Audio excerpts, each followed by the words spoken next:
it's your girl, Lady Anwar. Welcome back to my channel. I am here today with a special guest. His name is Eddie. He is the vice president of a mental health facility called Harmony Hills. But what makes Eddie's story so unique is he's 34 years old and he is a long-term recovering addict. So, welcome, Eddie. Hey, everybody. Thanks for having me. Of course, I appreciate you for being here. What advice or what are the warning signs you would give to parents? Because I have a lot of single mothers and I have a lot of married mothers out here watching my channel. What are some of the signs that they should look for in their kids? I can answer this question not only from my own personal experience, but this is where I've also been a professional in the mental health and behavioral health field for over a decade now, right? So I want to share a little bit of what you should be able to look for from my own personal experience, but also from a professional aspect of what some signs may be. Right? So from like a professional aspect, when you have a young child or even a teenage child, that the isolation, right? Like one thing that is a huge key factor is isolating, right? So, and in this day and age, a lot of kids are all on their computers, right? Like they're on their computers, they're on their video games. I know they're interacting with friends, but like what I would ask is like, get to know your kids' friends, right? Get to know who they are, right? So that you know that they really are hanging out with individuals, right? Or talking about individuals, because you'll be able to tell whether or not they are, because you want to ask about specific things. Oh, what did you guys do? What did you have fun? You know, how do you like this individual? Because it was really easy for me to say I was hanging out with Justin all the time, because there was never a follow-up question. It was just, yeah, he's hanging out with Justin. Never a follow-up question as to what did you guys do? How did you do it? And now at that point in time too, I had been far removed. So like, I'm sure my dad tried to ask me those follow-up questions and I just walked out of the room, which is another sign. If you're asking the follow-up question and they're ignoring that follow-up question and they're, deflecting, you know something's going on. Right? The other thing too, especially with drugs and alcohol, is like, it is physical. So like when somebody's smoking weed, you can tell like, their eyes look like Swedish fish, from like a painkiller standpoint, for me, it was a telltale sign. I have baby blue eyes. So like when somebody's on opiates, their pupils are gonna get super restricted. Right? So it's gonna not even look like I have a pupil. It's just gonna be the blue eyes, right?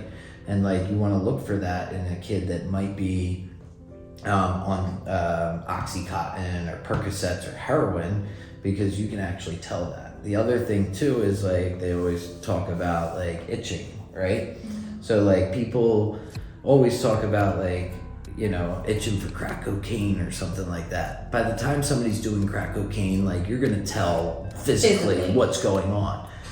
But like somebody that is on, Percocets might actually be sitting there just like this the whole entire time, And, it's funny when somebody says, well, I'm just tired. Well, notice if they're yawning, right? Like, oh, I haven't seen you yawn in a little while. Right? And I'm making jest of this a little bit because I know it's a serious topic, but like those are certain things that are just so simple, but families also want to believe that it's not happening to them. But 1 in 4 families are affected by the disease of alcoholism and addiction. Right?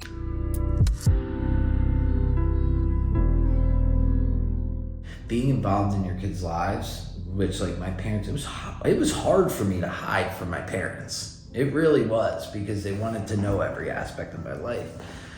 The one thing is the friends. If I had to say something, it's about peer support more than the parent support, right? So I have actually spoke at different universities in the fraternal communities, more so not to talk about when you are struggling, but when your peers struggling. because somebody is more inclined to listen to their peer because maybe they are struggling from like acceptance, right? But if their friends are telling them that they need to get help, it's not coming from an authority figure like their parents, right?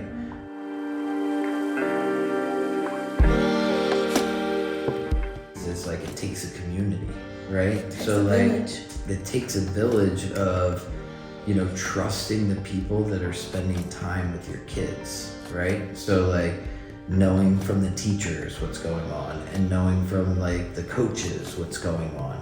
I remember at my dad's 60th birthday a couple of years ago, I looked around the room and my mom threw this huge 60th birthday party, and I looked around the room and I actually did a speech and I was talking about how everybody in that whole entire room helped raise me and my siblings. Yeah. And you might think to yourself right now, well, like, look how you turned out, you know, but like, you know, they all tried to help raise because they all talked to each other.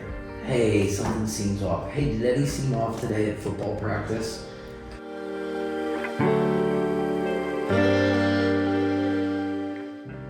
Let's get into the boundary. I was going to ask you that. You know, I have a teenager. I have a 19-year-old. I had my first child when I was 15. So I have a 19-year-old, and I kind of felt a little guilty to kind of go through his phone or to try to go through his drawers and read his diary. You know, he actually had a journal that he was writing his thoughts down on. I was shocked when I was reading it. So, but I felt that guilty. Like, I felt like I was prying into his business, although he was a teenager. And the reason why I was at this point going through his drawers or reading his journal was because I felt like something was wrong. So I wanted to go find. But at that point, I felt like maybe I was too late because I was kind of the cool parent, like, oh, he getting straight A's in school. You know, because he was very smart academically. Oh, he's playing football. So I didn't want that to be the case with him. Like, I just knew my son couldn't be on drugs, or my son wouldn't do anything like that because look how I'm raising him. I'm the best mom ever.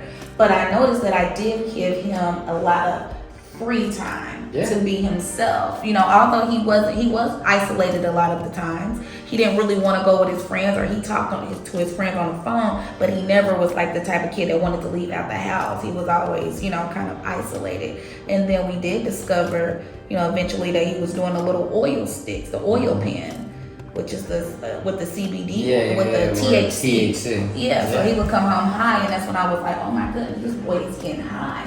But even when we would take it from him, you know, he wasn't a good hider because at this point, I'm washing his clothes and now he got another one. I'm like, this dude is just getting high now. And it was just so disturbing. But I felt like I kicked in too late because I wanted him to have his privacy when he shut his door. So what kind of advice would you give to the parents that are allowing their kids to have all this privacy? But before you answer that, also with social media, I didn't allow him to get on social media until he was like 15, 16.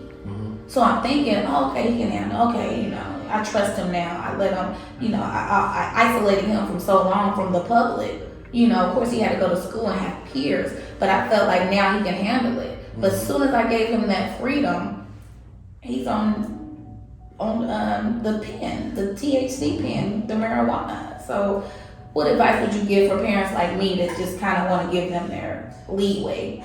One of the main things is, what would you feel guiltier about? Going through his phone or not going through his phone and something terrible happening? That's true. Right? And I think that comes a long way where like, yeah, your son's gonna be pissed at you for going through his phone, or your son's gonna be pissed because you found a THC pen. But like, if you want to not go through that phone, or you may think something's wrong, but you don't want to break that privacy, what do you want to live with? Do you want to live with something really bad happening? And like, when I say something bad happening, like, this is life or death sometimes. It is.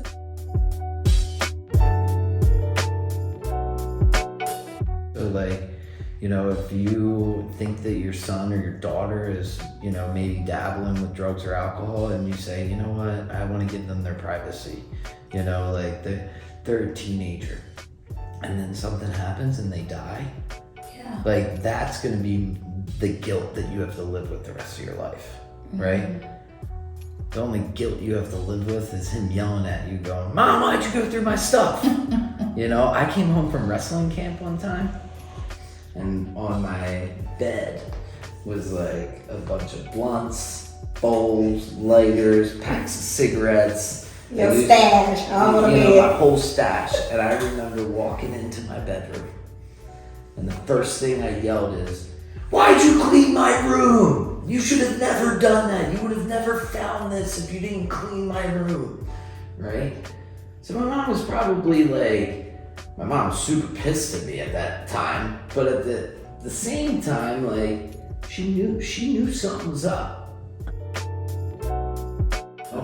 Now also, as parents and as just human beings, you're powerless over what another individual does, which is one of the hardest things. And like, if I had to give any advice, if you also are struggling with a loved one, whether you're your parent or even your spouse, you know, there's 12-step fellowships called Al-Anon and Ar-Anon for the loved one to also get their own 12-step support for somebody that might be struggling with drugs and alcohol.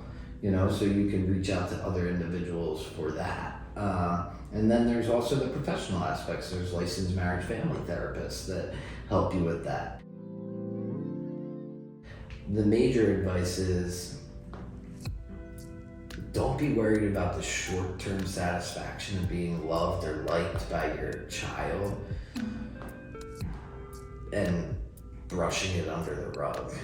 Because that's all it is. It's that brief moment that you're also looking for that validation that your son or your daughter is going to look to you as the cool parent, right? That's, you know what, that's crazy you said that, because that's what it was. Like, I felt like I was invading his privacy, because it kind of shifted for me from him being a little boy, don't do this. And then once he started getting older into his own personality, into, you know, him being an actual teenager, I was kind of like, oh, you know, I kind of cared about how he viewed me.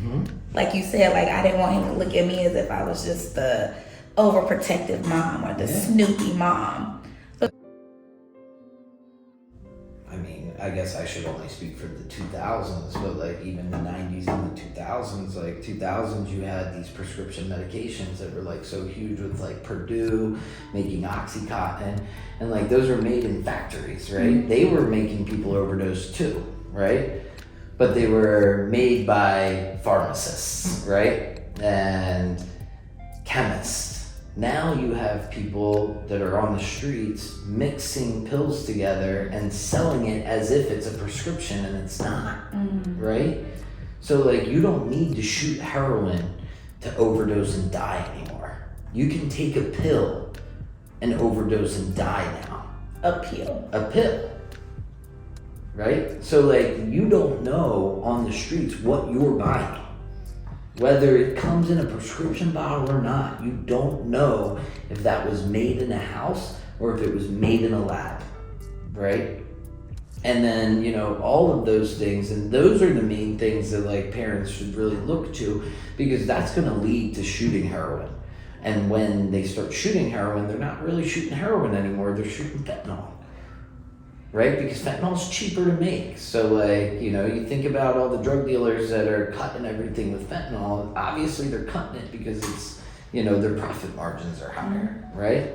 And then that leads to crack cocaine, and crack cocaine leads back to heroin, that leads back to Xanax, because you need the upper, because once I get the upper, then I need the downer to bring me down, to even me out, you know? And really, they don't want to do it anymore.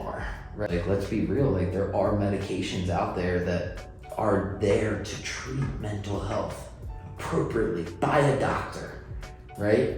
Coupled with clinical therapy, right? The addict or the alcoholic will take that to the next level and try to abuse those medications, right? So getting the proper care is very important as well, right? Because you want to make sure that you're treating the right diagnosis. Whether it's a mental health diagnosis or substance use disorder diagnosis. You need to make sure that you're treating that. But, I digress, back to your original question about like what parents need to really look at, and what you just actually just stated is, don't be afraid, right? The fear of your child loving you. I've had to do interventions before. I've referred people to get interventions done. And like what I tell families all the time is like, would you rather them get high and die in your house? Well, you heard it from Eddie. He gave us a lot of valuable information on how to be aware and pay attention to certain signs in your kids and your teenagers. And also he gave us a lot of advice as being adults. Like sometimes we can be in denial about our own addictions. So you have to just take a look in the mirror and be real with yourself. Until next time. Bye. Bye.